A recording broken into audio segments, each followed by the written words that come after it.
কথা রাখেনি। সুনীল গঙ্গোপাধ্যায়। কেউ কথা রাখেনি। ৩৩ বছর কাটলো, কেউ কথা রাখেনি।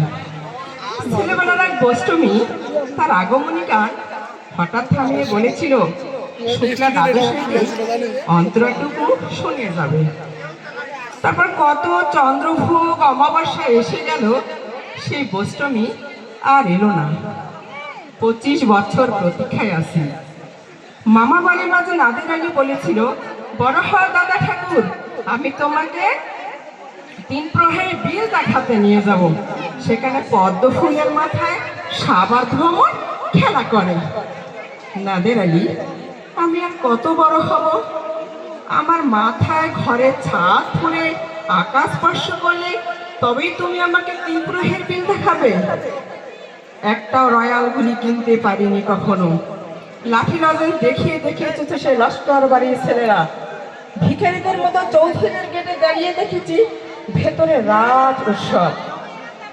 সুবর্ণ কঙ্কন পরা ফর্সা রমণীরা কত আমোদে হেসেছে, আমার দিকে তারা ফিরিয়েও তাকায়নি। বাবা আমার কাজ ছুঁয়ে বলেছিল, দেখিস আমরাও একদিন।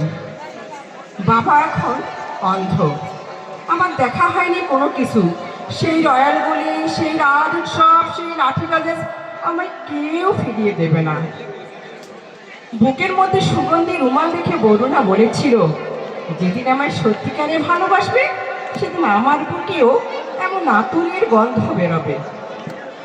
ভালোবাসার জন্য আমি হাতের মুঠোয় নিয়েছি প্রাণ, দূরত্ব শাড়ির বুকে বেঁধেছে লাল কাপড়। বিশ্ব সংসার তন্ন তন্ন করে খুঁজে এনেছি 108টি নীল পদ্ম, তবু কথা রাখিনি বরুণা। এখন তার বুকে শুধুই মাংসের গন্ধ। এখনো সে যে কোনো নারী। কেউ কথা রাখেনি। 33 বছর কাটলো, কেউ কথা রাখে না।